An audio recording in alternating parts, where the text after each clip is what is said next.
Welcome to the One More Rep podcast, where we take you beyond the barbell. I'm your host, Mo Dingo, and with me, with a red Solo cup, is Bro Pesci. What's up, man? Like Joe Pesci? What the hell?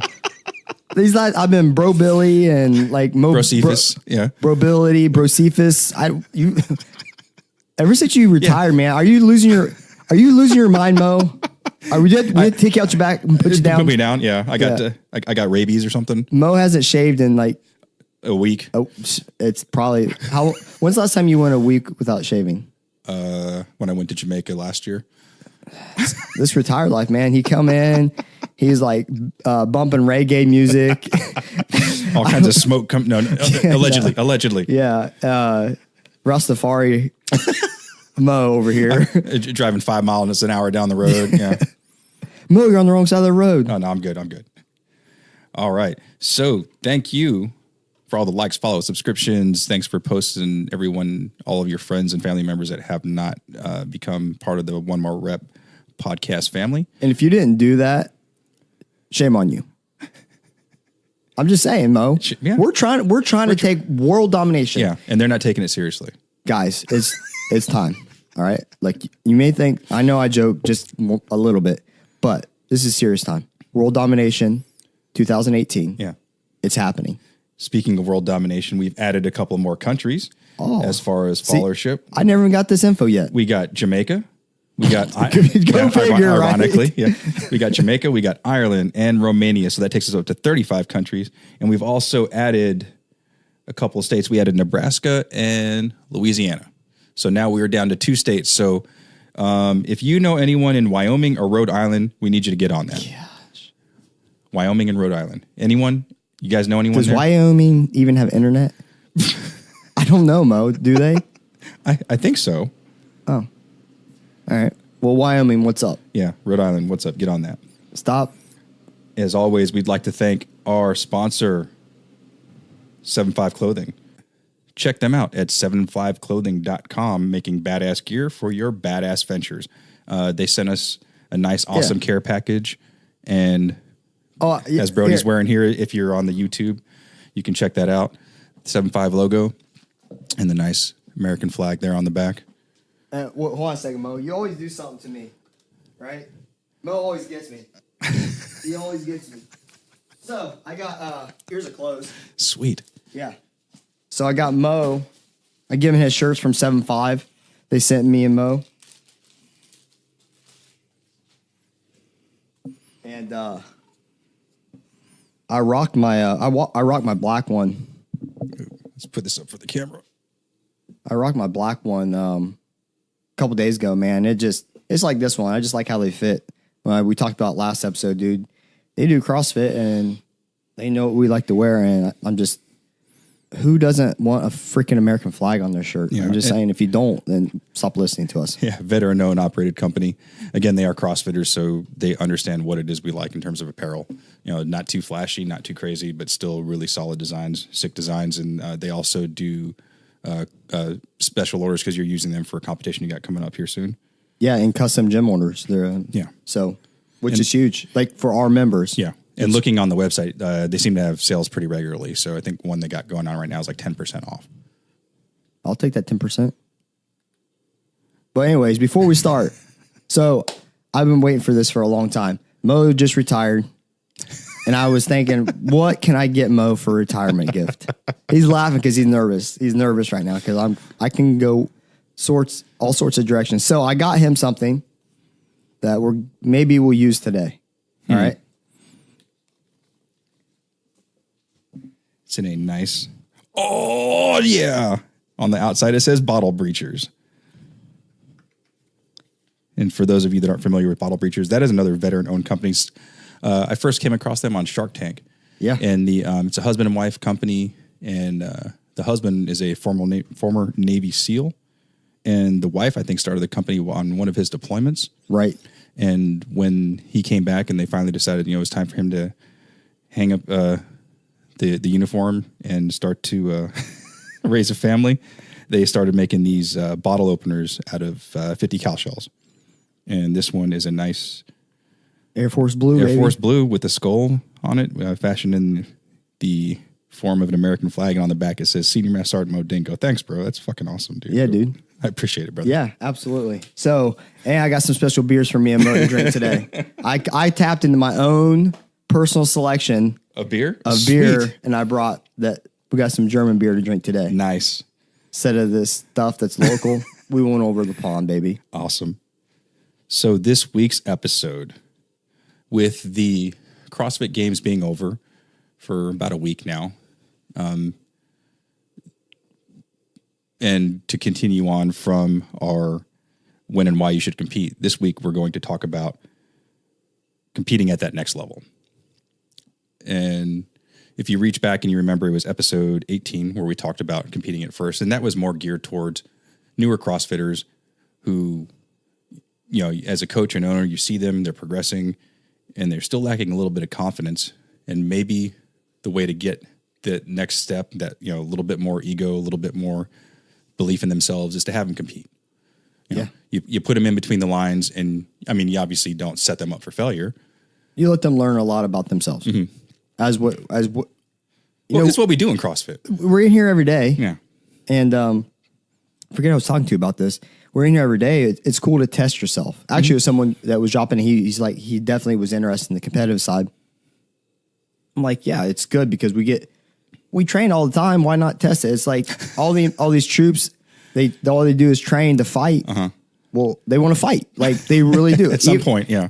Given the danger that it is, but you can only, you can only train so long before you want to. Yeah, you can only keep that, that lion in the cage for so long before it wants to come out. And that's just the reality. Some people aren't into the competitive scene. They're doing it for GPP. General physical preparedness. They're just as important because they come and cheer you on. And there's nothing better than your crew being there, rocking your gym colors and cheering you on. And, and taking the pictures and tagging they're talking shit, Mo, is what's happening. Because as a coach, you always tell them, you're pushing them, you tell them, go, go, go. Well, when you're out there dying, what do you think they're saying? They're not like, oh, you're doing okay. No, they're like, do you remember that one time, bro, last week? Get up. That's what they do. I think that's why they go. They really don't go to cheer you on. They go to get back. On. Yes, to get back at you. Okay. Oh, are you tired? That sucks. You might want to put some extra work in, Brody. Got you, bro. Nice. So in that last episode, we talked about the beginning phases. Like you've been CrossFitting for maybe about a year. Your coach wants to get you in a competition, develop some confidence. So now in this episode, we're going to talk about taking it to that next level. So you've been a novice competitor. Now you're moving into that RX world. Right. A year or two of CrossFit experience. You got some of the requisite gymnastics, the requisite strength. What additional work or what additional commitment does it take to get to that level? So we were talking off camera. Typically in your RX division, you still have teams that do it for fun, right? They do. They know that they can do some of it, and this is mostly team because that's what usually goes on. And so let's say that you typically have 30 teams in a competition. So typically the bottom half, relatively, especially that bottom third, they're in it for fun, just with their friends. They can move some weight and have fun, and that's why they're there. It gives their community a reason to get together. Yeah, for sure. So they're supporting the event. Nothing wrong with that. People who want to take it serious and try to get to that top half is what should be a minimum requirement. You should always want to finish in the top half or the top quarter. Okay, you have to set those goals as a competitor, going in as a team as well. So the next step you need to do is if you've done that, you realize even though it's at a local level, the tempo is a lot faster. The people that's going beside you are going a lot harder for longer, right? So their conditioning, their strength, their technique is all kind of paying off. Not every gym, but some gyms. So you have to figure, why are they doing that? And I'm dragging ass. Well, you got to put some work in, right? It's gonna start when you want to take that next step. You got to start putting some extra work in. I'm not talking like, we're not talking about skill wise. You got to get your conditioning up. Like you have to get your volume up, your conditioning up, the stress under heavy barbell, cycling, things like that, and find some really weird combinations to start making it suck worse in the gym, so it sucks less on the workout floor. Okay. So I think that's the first step is you really got to up your game in essence and start taking stuff seriously. And one thing you said about looking to your left and your right while you're competing, a lot of times, and I know I fell victim to it, is that person sees you going and they go harder. Yep. Then you go harder. Yep. Then they go harder and your game plan shot. Yeah. What happened to me? Why'd you bring that up? You knew Mo was looking me right in the eyes. Okay. I have a camera now. Mo was looking me. You guys can see this. Mo was looking me right in the eyes. And, he's had to turn my mic down because I'm getting fired up already. He looked me right in the eyes, guys, and he would his lips was saying something else, and his eyeballs were saying Arnold 2018. Well, I just wanted you to talk about that because you had a solid game plan, and then what happened? All right, so we talked about it a long time ago, and I'm only going to talk about it again because I've buried it deep, because it's in reference to an episode. So it's for you guys. No, went out. We were in the finals at Arnold. It was a day 3. And the Arnold is probably one of the largest competitions yeah. in our area. It happens at the Arnold Classic in Columbus, where basically you have every fitness sport represented on the planet during this whole weekend. Yeah, so we're there. This is our 4th straight year as a gym doing it. And we've had really good success. We haven't cracked the podium. We're finishing like 5th and 6th out of 40 and 50 teams. And this past year was our best. Really, Okay, it was our best. And minus the one scoring error by a judge who didn't give us a full round of work. We went from 4th place in that workout to 21st because of it. Anyways, I'm not pissed or anything about that. Still don't like that. Anyways, so we're in the finals going out. It was a 975, 315 deadlift chest to bar. Not heavy weight. Was different. Had the shorty bars. Yeah. Definitely feels a lot different. Come out. My goal was 9 unbroken, come back. Okay. 4-3. I wanted to be so I could crank out my chest to bar and then come back and then go 5 unbroken, 5 unbroken, just to break it up right in the middle. Cause if you've never done this, it can get you, because the tempo is so fast, your heart rate's going, the reps are small, but The intensity. The pull with the bar and then the pull with the pull-up's totally different. It really gets you.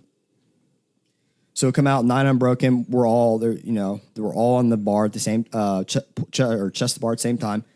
Come back. I'm start pulling. I'm on rep 3. Dude beside me is on rep 3. He goes rep 4. I go rep 4. He goes rep 5. I go rep 5. And I'm like, fuck it. And so go unbroken on my 7s and go unbroken 7 chest to bar. I get back to my 5 deadlifts and I went 2 really, really hard deadlifts, dropped it and had to do 3 singles after that. And they were the heaviest. They felt like it was 405 on the bar. But anyways, finished that out. And, but he's right. That's one of the things you're going to come across is that you have to stick to your game plan because everybody else has a separate game plan. Absolutely. You can't try and play up to somebody else's strategy. I can't help it. Some guy outweighs me by 30 pounds. Well, that doesn't, right? that doesn't help things either. No. So yeah, stay to your game plan. And I very rarely fall off of it. But that guy, he pulled me right in, Mo. He's like, Reese's Cups. I get him a nice bottle breacher. And he Arnold me and he Reese cupped me. So you have to have those skill sets. You got to do some extra work. No, do you really need to make what other things what other kind of sacrifices or what are some other costs associated with that going from that, probably intermediate to RX athlete? I think a big thing is typically what will happen is you'll be strong enough to hit certain lifts. It could be snatch clean, but you may be lacking in some elements. It could be technique, could be mobility, flexibility. You got to get your snatch and clean numbers up because that's a typical movement in every event. You got to get those snatch and clean numbers up to match your squats, right? Okay. Like you have a 300-pound clean, but you have a 370-pound front squat. We got to narrow that gap. Okay. To me, so what should be the relationship? CrossFitters are pretty good at getting about 20 pounds, roughly 20 pounds, as close to 20 pounds, 15 pounds of their front squat max. Okay. And if it's much higher than that, if their front squat and their clean are the same, it's a false front squat Something's max. wrong, yeah. It's a false front squat max. That's good, though, because that means they technically are probably pretty sound. Okay. But that big discrepancy instantly, it screams technique. Okay. There's a technical issue going on with your lifting. You got to get that tightened up. Is it straight technique? Is it mobility or flexibility? And especially in the snatch, you want to get that snatch number up. It's extreme flexibility, mobility. You got to have that. So where should your snatch number be then? That's tough. I found that one pretty hard to, big thing we say is, whatever you can snatch, you can overhead squat multiple times. Okay. Right. So it's not even close to your overhead squat. So I usually use that in reference to don't panic in the bottom. Don't worry about if you have to chill down there for a minute. You can stand it up, no problem. Okay. We just got to get stable underneath it before we That's a stand good way it to up. look at it. Right. Because Once you get it overhead, just stand up. Right. But some people, they'll try to rush standing up because they're thinking about the weight. The weight is irrelevant. It's about maintaining that catch, position. And because they could stand it up and they could overhead squat it a couple more times because it's not even close to their overhead squat max. Okay. But yeah, you got to get your technique dialed in, your mobility, flexibility dialed in. And I think that's one of the big things that you really have to start taking serious is getting those little things. The fine tuning. Absolutely. Because the more elite you get in CrossFit, the more fine tuning you do and the smaller the things you fine tune. Okay. Because you've whittled it down through your competitive career in essence. And now it's about getting these things say they're kind of major, addressing them, getting them smaller. And then when you get to that next level, you just keep really minor changes. Yep. You got it. Really small changes. So then you start to compete locally. You're at the RX level. Yeah. And you say you want to get in that top third. Yeah. Top third is good. Okay. Now to get to the podium, what are we looking at here? That's tough. If you're doing a team event, you're gonna have to have a solid team. It's when we do all of our team competitions. Some people like to make super teams so they can podium. We like to send our people who are from our gym only, and why people make these super teams is because they don't have the ability in house to get to the podium, so they have to Poach or recruit or or join forces, whatever it is. And then when they podium, then, they feel good about themselves, right? Okay, whatever. So in-house, you have to really, it's not just you. I can be the best competitor ever, but if my team isn't up, if everyone isn't equally in their strong own right, across the board, because in CrossFit, you can't suck at one thing. No. That's the You one will thing get you can't do. exposed. Yeah, because you will get exposed. If you're really strong, you suck at gymnastics, there's going to be a piece where you have a mandatory gymnastic movement. Handstand push-ups or chest to handstand walk bar, or whatever. Yeah, right. And you don't have that. Well, now you're bringing your team down because you're going to get a 0 on your portion. Or if you're a bodyweight ninja and you're weak as hell, well, when your max lifts come and you're taking a team total, well, now you're going to fall in that bottom half because your number's so low. So you do have to be very well-rounded. I believe that, in my opinion, we've always been based on a team of 6. You have to have a strong female. You have to have male and female. You have to have a male and female who is all around. And then you have to have someone that can cycle a barbell but has a more of an engine. So you can place them in their best situations, and you have great combinations to kind of work with. So like your ninja, your strongman, and your generalist. Yeah, and your Or your ninja workhorse. Yeah. Someone's great at the gymnastics, like, breaking off 30, 50, 60 pull-ups, no problem. Huge handstands, push-up sets. That way they can let your big, strong people kind of rest through that portion and then crush that barbell element coming up. So now you're starting to podium. Are there any other things that those podium guys are doing that the guys that are like in the top 10 aren't doing? They're addressing those issues, but also to podium as a team, you really have to be a team. It's not just randomly. I've seen a lot of random teams get thrown together with really great individuals, but they don't work together As a team. Okay. So when Mo's going hard and he's on my team and he's going to maximum effort, and say it's a barbell we can cycle for max reps, even though the barbell is light, okay, there's a point where his speed starts slowing down, right? That's when a team needs to Identify that. or preset, hey, I know you can do 30, But you start falling off at 15. Your cycle rate increases. So you're going to do 14. You're going to do 14. I'm coming in. I'm going to do 12. Last person coming in, they're finishing. Whatever. You know what I mean? Whatever the rest scheme is, you figure that out. Well, these individuals, what they do, they don't know. They just want to go. They just go balls out. Yeah, they want to go balls out. They go to failure. And guess what? That's fine. Someone's already subbed in with a fresh person. Now they're going 1.5 reps faster than them. So you have to have that team chemistry and work. Now, as an individual, you got to start looking at your programming. How often are you working out? I'm a huge advocate of quality over quantity, but I also believe in you have to have a large work capacity. Well, that never hurts anybody.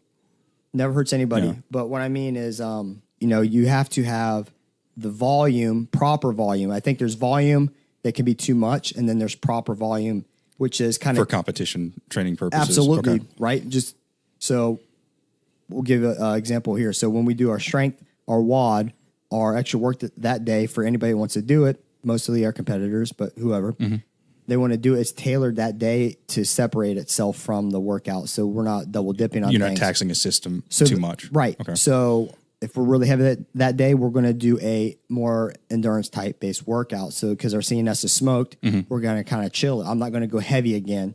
And then what will end up happening, that will kind of run your athletes into the ground. And then their normal training days, like by the time they get to Wednesday, Thursday, they're probably smoked. And now they're not getting effective training. So the volume is too much.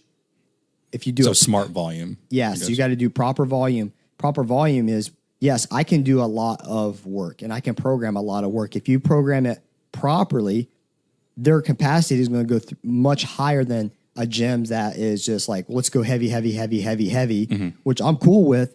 But but your athletes are going to start getting crushed because their performance is going to start dropping off through the week on the normal workouts. So yeah, I can work out, but can I attack that workout? Okay. Right? So I'm sore and beat up. Get the appropriate stimulus out of that particular workout. Right. So I got 7 rounds, but if I was fresh, I got at 12. So now it's a huge difference. Huge difference. When we talk about weight moved over that workout. Weight moved or just rounds in general. Like maybe it was an endurance workout, but I can't go because I'm smoked. Or maintaining a red line for a longer period of time. Absolutely. And you can't because you're crushed. So you got to get that. You got to find what your programming is. Is it smart volume or dumb volume? And I think that's really where it's at. And I see people like always post, well, I got to work out more. I got to work out more. I'm like, well, maybe you got to work out smarter. Right? It's not always more. And again, it's one of those things we've talked about before. Like sometimes you don't know what you don't know. No, you're right. It's like the Rich Froning effect. When Rich Froning hit the scene at games and he started winning, people was looking at what he was doing for training. They're like, well, people started to try to train like him. We can't. People tried it and they failed. You have to train with inside your means. You do. Right? Yeah. Okay, so Rich Froning worked out 4 times today. I'm going to work out 4 times a day. Cool. You can do that maybe for 2 days. And then what's that third day look like? What's your training look like after that? So you have to kind of find out if you don't have the access to programming. We've talked about this multiple times. You got to find something to follow that is structured. And I still believe that CompTrain, actually, I was just talking to a guy about this. CompTrain is definitely better than Misfits in my opinion. So if you have to go that route and you have no other avenue, that's one thing. Seek out another coach that can be remote coaching, remote programming. That's your best bet. And then go to CompTrain, whatever it may be. But you got to get proper volume and smart volume in. No, touching back on that podium piece though, what impact or what influence do the actual workouts have? Like if it's biased towards body weight versus, biased towards strength, does that have an influence on it? Or should we always be prepared to attack whatever bias that each competition has? You got to, it's, we've done it several times as a gym. We'll finish in the top 3 in 4 out of the 5 events. And the one event we throw like 22nd. Yeah. Knocks us off the podium. Right. We're sitting podium top 1 2 all day. Except for one workout. Yeah. And it's not because of capacity. We just attacked it wrong. Right. I think you have to be ready for everything. Right. Because if you're well-rounded, the more well-rounded you are, the better you are. Because when you have those discrepancies, a team that's really strong and they get to finals and the finals workout is a body weight middle, like a medium barbell, they're not going to do as well because, they can cycle that barbell, but they're getting crushed on the other elements, so they're slower off the bar. And that goes back to the cycling thing. Like, they can do chest to bar, but they're getting smoked 3-1 by our little dude, right? So that's what it is. It's like you have to be very well-rounded. You got to find those holes in your game. When you're podium all the time, you have to find holes in your game, and I think that's something that exposes you. 3 years ago, we were at our girls' made finals down at Tracks, and they crushed the burpees, right? No, it was muscle ups. Okay, crushed them. They crushed the competition all day. Get the finals. They were sitting second, I think, second or third, and there was it was Amanda, 975, full snatch, muscle ups. Yeah. Well, Jenna's the only one that had muscle ups, supposedly. Because she had them at the gym. It's sort of like Stu said, like, okay, you can do them. You did a muscle up. Now get down. Let me see you do again. another one. Okay. And that's kind of where it was hit or miss. Well, at the end of the competition, she was missing, right? And it was very, I don't know. It opened the door of like, hey, stupid, you got to work on this a little bit more and figure these out. Yeah. And I think that's what was good because a learning opportunity. It lit a fire under her butt to take the coaching some more and then actually start practicing them and stop being pissed and bitching about when you're failing and understand that every failure is opportunity to learn. Yes. Yep. And I think that's where people get hung up in training. And I will use Jenna for this. She is very good, a very good athlete. And she struggles with when she doesn't do well. And that's not just her. That's all your top athletes. They struggle. They're harder on themselves than anyone else. Yes. So when they get an element, like we had triple unders last week, my gym, the roof about blew off because people were getting so pissed, right? Because I've introduced something that, well, okay, I can do one. Well, now we're in the middle of a 15-minute AMRAP with them, and we have it's a couplet, so you can't hide from them. And the other element is 12 unbroken power snatches every single round.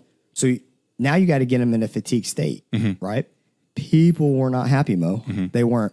Very frustrated. But you have to use that as a progression like she did at the Tracks, the muscle up. You have to use that and let that fuel you to train harder at that and figure that out. And so next time they come up, you're crushing them. Now, do you necessarily have to podium on every competition? Or is it, finding yourself within that top, 5%? Is that acceptable before you try and go on to this next level? Right. So I think it depends on your competition. Okay. We've always talked, Janetti puts on the Arnold and then he puts on Validus games. Yeah. And we truly always believe that Validus games is tougher than the Arnold. Competition wise. Yeah. Cause the elements for one, cause it's hot. That it's well, during the Arnold is the second week of the Open. Okay. So your regional athletes aren't competing typically, right? Okay. That makes sense. Most of them aren't. Okay. So when you get to Validus, well, they're out. They're competing now. They're on these teams. So we've always felt that if we can place top 5 at Validus and we don't podium, we're pretty happy with that. Okay. And that's one element. But the Arnold, we're talking top 5 or we're not happy. Okay. Right. So understanding your competition, I guess, is one thing you're pointing out here. It goes to, you want to be prepared for everything. But if the workouts kind of are swayed to one extreme or the other, and you're good, but just not another team is better at the element, that kind of happens, and it's hard to do that in program. You try to do it as throwing events. You want it to be as well rounded as possible, right? But yeah, that's what happens. You have to notice that, like, okay, we didn't do bad at these events because it's not our greatest stuff, right? Or it's not our best lift as a gym. But that's the reality of it. We just got to work harder to clean that up so we start closing that window if it comes up again. Okay, solid. So now we've talked about competing locally, competing in-house, at this level. So now the next level that I see when it comes to that competitive level is probably some of those competitions that have the online qualifiers. So your big 3, Wadapalooza, Granite Games, and Cascade Classic. Yep. So if you're not familiar with those, in order to make it to the actual competition, you have to compete in an online qualifier, similar style to the Open. They'll release the workouts. You have a certain amount of time to do them.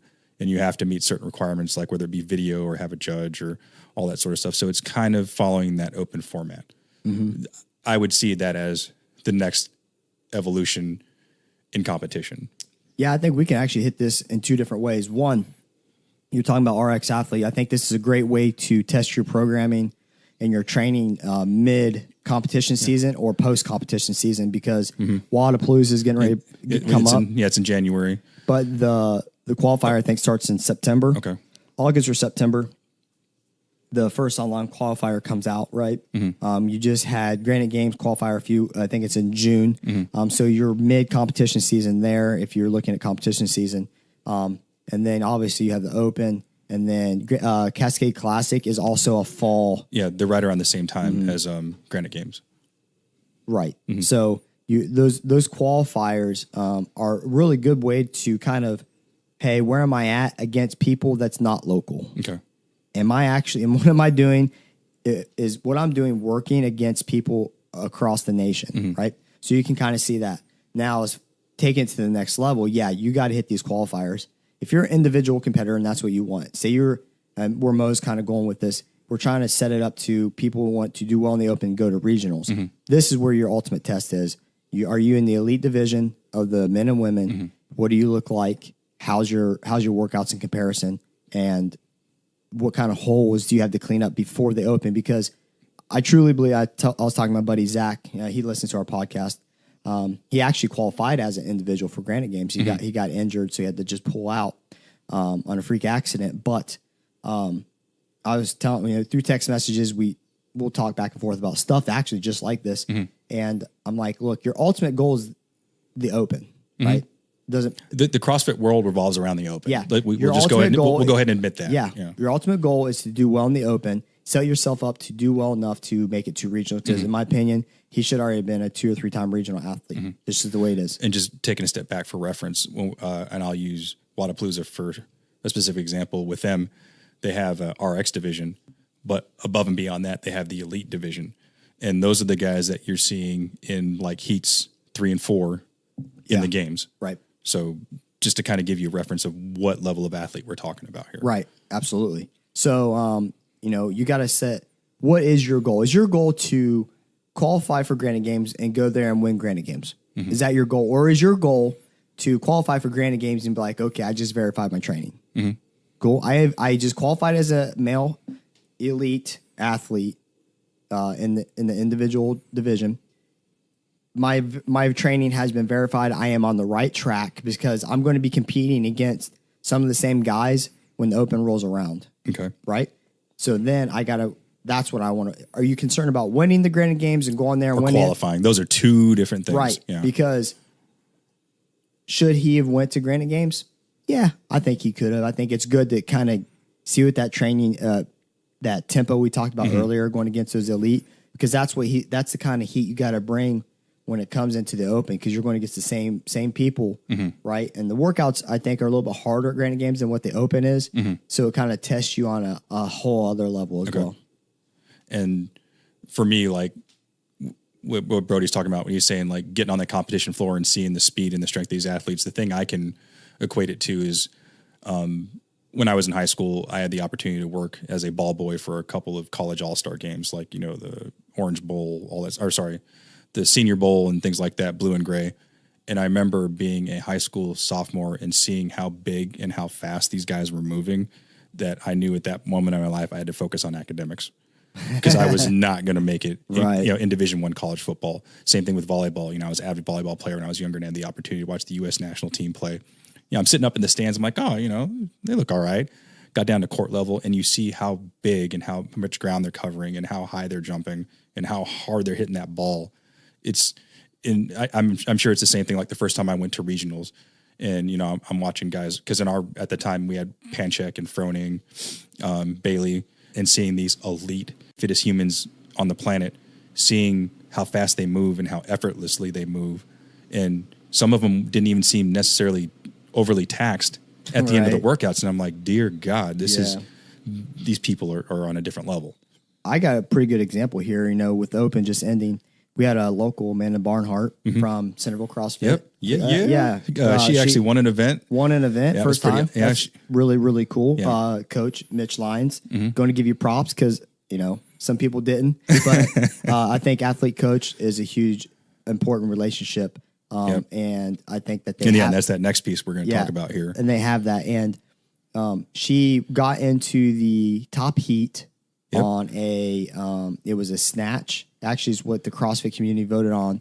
It was the snatch and bar muscle up, heavy power snatch, first bar muscle up, and then they had to go into the lighter snatch, chest to bar pull up, 21.15.9, and then I think it was 12.9.6, right? And she's out there with all your big hitters, right? All the girls that you see on posters when you go to the Reebok store. Yeah. Multiple games winners was on that WOD floor, and she's going against them. And she didn't do well in essence of that heat. But when you take into consideration who she's competing against. So these girls are crushing it, right? And I'm not saying I don't know what her strengths and weaknesses are. She's definitely a strong lifter. And the gymnastics, you can't say, well, her gymnastics suck. That's why she got beat. No. She's going to get some pretty freaking good people. She's going to get some level 10 gymnasts, absolutely, collegiate gymnasts. Yes. And it's going to make you look slower than what you are. Because I think she went in there 10th and she only fell to 12th, but she didn't finish too well in those events. But it's eye opening. She won an event. She's in the top 10, but everybody's so much faster than her. And the last example I'll use is when they did that. What was that workout where they didn't know the elements? What, the chaos? Chaos. So that was nasty. So you got the chaos, right? And all 40 athletes. None of them know what's about to happen. Right. They don't know what's about to happen, but all 40 athletes were on the grass at one time. Everybody's finishing. And then you're talking to 40 fittest humans on the planet. Okay, of the men. Everybody's done. Then there's 3 or 4 or 5 guys out there who didn't finish. Don't even finish the workout. And these guys have been done for minutes. Yeah. The separation is that big, Mo. Like I'm the 40th fittest guy in the world. And I'm not even finishing a workout. Yeah. Right. And you can't look at it and be like, oh, well, I guess he's just not that good. No. He is that good. He didn't accidentally just stumble out there and I fell through regionals. Into it. Yeah. I fell through regionals and I fell out to the games. No, you see what it's like. He beat out people in a country or a 4 or 5 state region or a couple of countries, depending on what region you come from. I think a cool thing they do on when you watch the NFL draft is when they take everybody's 40 times and then they really screw over the offensive linemen because they'll put the offensive lineman against like a DB and they simultaneously run their and they overlay them and like this 320-pound lineman is running a 4.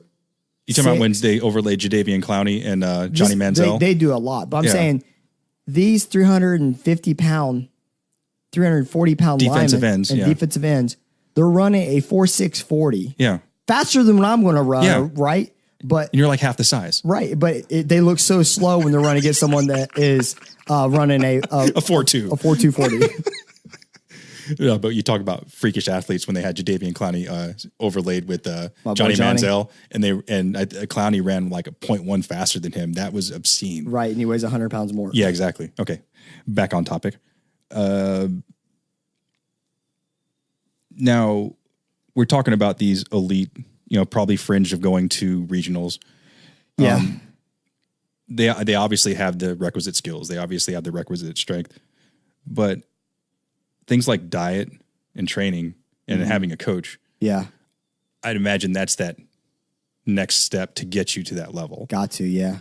Because what you're going to find is when you start hitting some qualifiers and you start going against people that's not in your area, you're going to find out that they have something that you don't. And you got, what the hell do they have? Because I put the work in, but it all comes down to proper work. And I think that having a coach, what it does for you is, okay, you can do 50 chest to bar unbroken. That's great, right? But here's what I see. I like your 50, right? But when you come off, you're pretty trash because your technique, you're kind of missing some technique. You're not as efficient. You're not very efficient at them. You can do 50, but I need you to do 50. I need you to come over and pick up this barbell that's really heavy. Okay. And then do 30 overhead squats. Right. Yeah. So that's what I need. So I got to look at, your coach has to look at those movements and be like, okay, look, not knocking you. 50 is a great number, but I'd like to do, what if we could do 60? What if we could do 70? So, and then when we have 30, we're very fresh, right? It's just like the heavier you lift, the easier you can just cycle. a reference to Amanda Barnhart. Yeah. She won that clean and jerk ladder, but guess what? She had the heaviest clean out of all the women at the games. So the relative amount of work she was doing to everybody is less. Yeah. So she power clean push jerked it last weight 225. No problem. Yes, she did. Because you know why? It's her. She's strong. No, because it's her 85%, Mo. Yeah. That's what it was. I figured it's her 85%. Well, I can do that with my 85% too. Yeah. But other girls don't have that 85%. That's like their 90, 95. Yeah. So what we got to do is kind of get your technique and say, hey, here's what we're going to do. We're going to start trying to you flow your feet out at the bottom when you kip. I want you to try to bring your legs together. I want you to point your toes down. I want you to really use that core to extremity. We're going to not only get you more efficient, we're going to recruit less muscles because we're going to have more energy transferred in this technique that, and then return is going to allow you to stay on longer or come off fresher.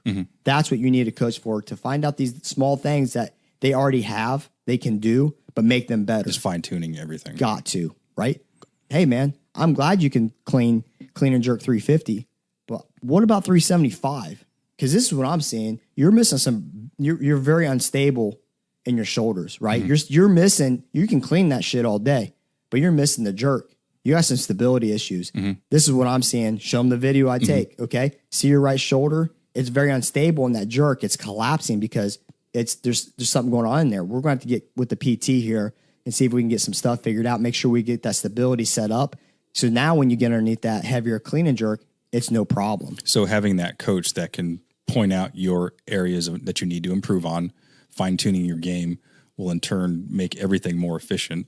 Because as an athlete looking in the mirror, you only see what you see. You can't see yourself. I mean, you can look at video and watch yourself doing butterfly, chest to bars and all that stuff. You can look at a video and see yourself, doing certain things. But if you don't have that background, finding those little bitty things, without and having that coach that can identify those areas that will give you that extra 10% might be the difference between you podiuming and not.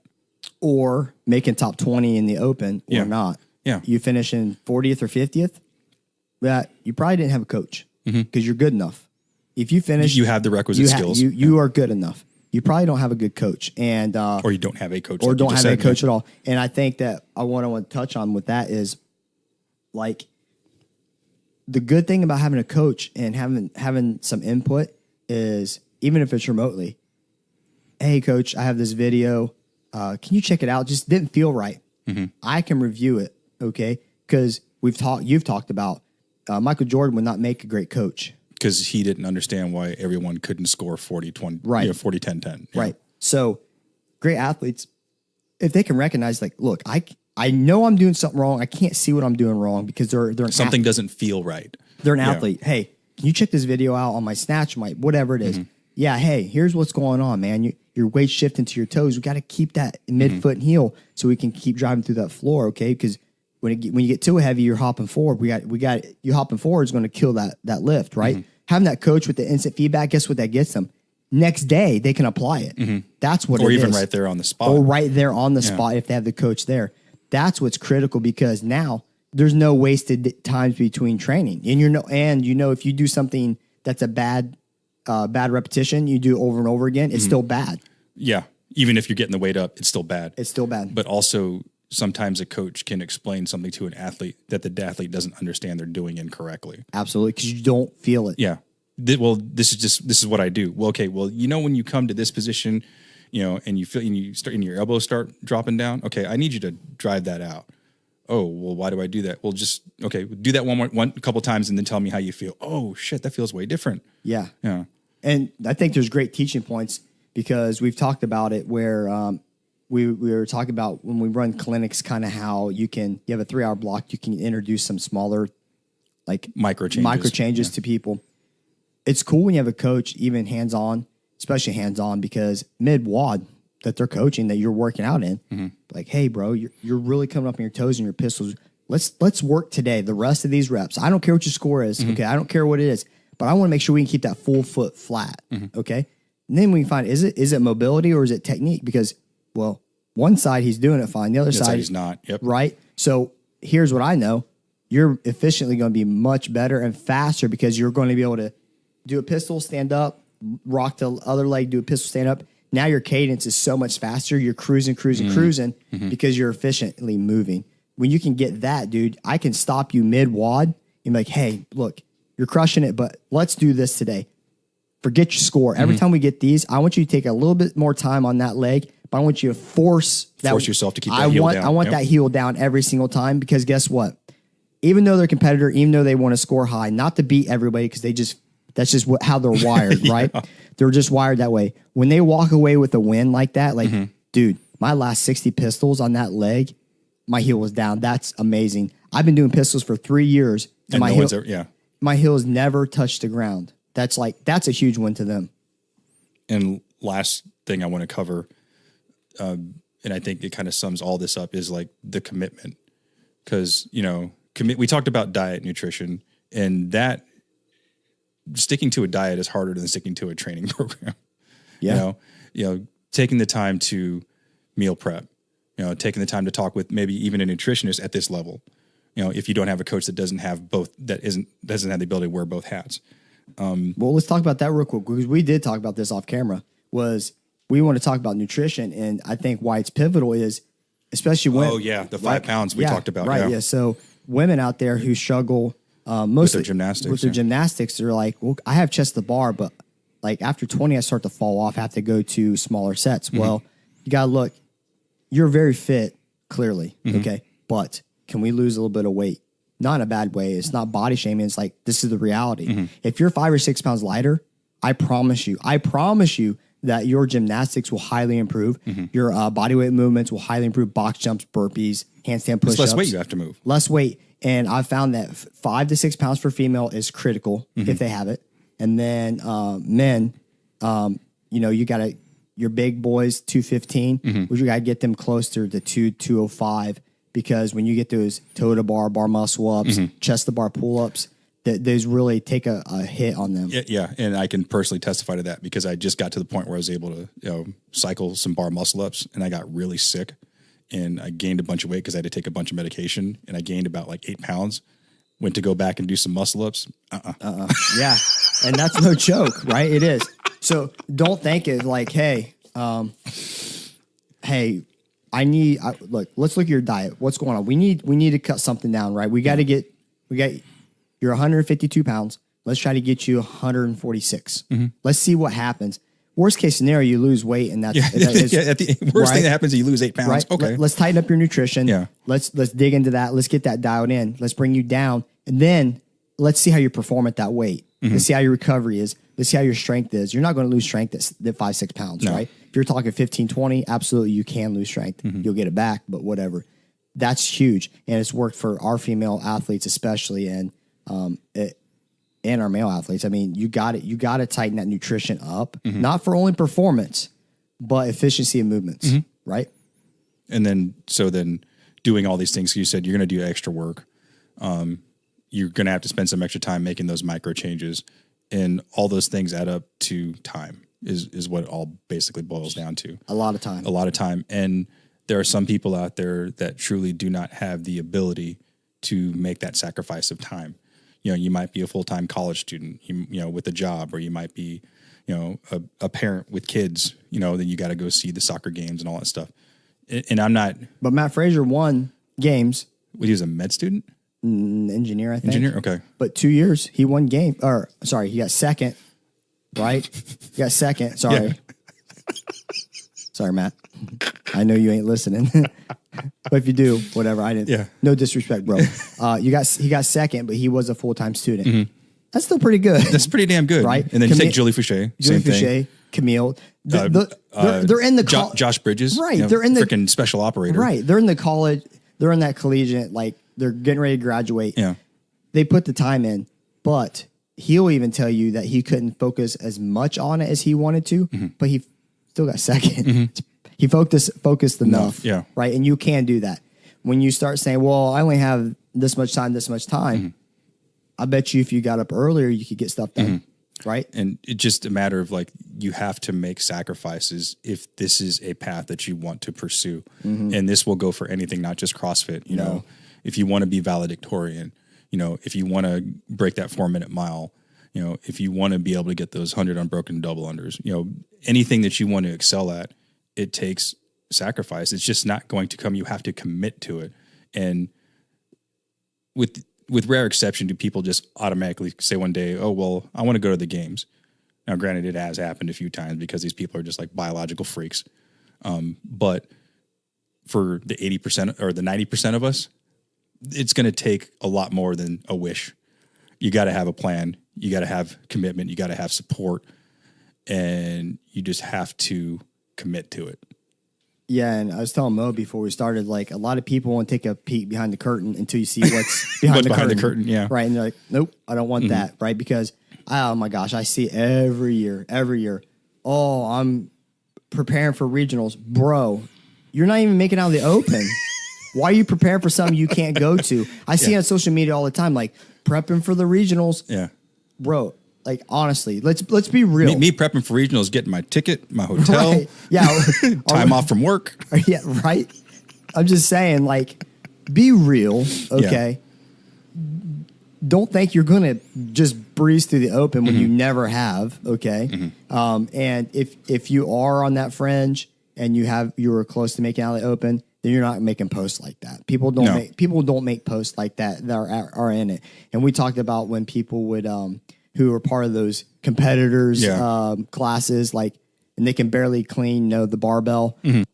How disrespectful are they'll take their equipment out and they think they own the gym and they have precedence over your general public. Then your real athletes are in the corner doing their stuff, being quiet. They're being quiet professionals, respectful. Yep. Most of them. There's some douchebags out there, Mo. I've seen some really douchebag regional athletes. I really have, and it sucks. But you can't get rid of all the douchebags in the world. No. If we could, I'd like to head that mission. All right. Mission 1, kill douchebags. Mission 2, kill lady who talks smack about my crooked lines. And then 3, get rid of Halo Top. I think mission 2 just dropped off. Swap places. Yeah, okay. I'm switching 2 and 3 here. That's my top 3 missions if I'm going to be a part of that. All right. So bringing this week's episode to a close, our call to action. What are your goals when it comes to competition? Are you trying to make regionals? Are you trying to make it to one of these elite online qualifiers? Kind of just share with us what it is you're doing, because I guarantee you share that type of information with the rest of the family here, and you might motivate someone, or you might give someone a clue or a tip on how they can achieve those sort of things. Yeah, I mean, absolutely. I think what's cool is, people will post something and they're like, oh yeah, I feel that way too. And then another person says, oh, that's really good insight. I feel that way too. I think if you spark a conversation, it's amazing what can happen through that conversation.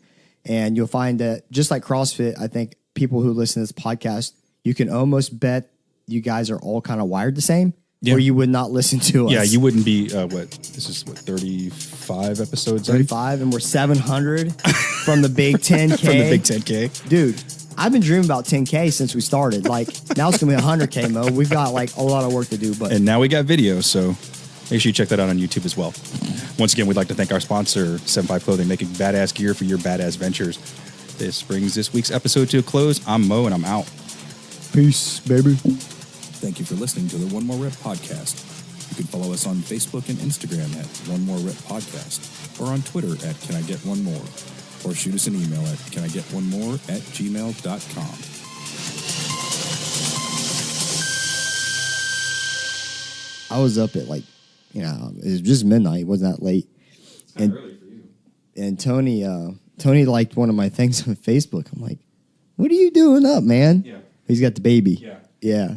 It was killing him. I guess the baby's finally sleeping, but Tony goes to bed like he's 80 years old. He goes to bed at 8 p.m. Yeah, he's Army First Sergeant. He's got to be in bed by 8 o'clock because the Joes are going to do some dumb shit at 1 o'clock in the morning. So he's got to get a little nap in there. Is that in like the first sergeant like handbook in bed by 8. Well, you learn that is just because dumb shit happens after midnight. So if you can get a nap in after dinner, get, maybe a couple hours of REM sleep. And then as soon as that phone goes off and your Joes like are doing dumb shit out in town, then you're already charged up and you're ready to deliver knife hands. Tony knows what I'm talking about.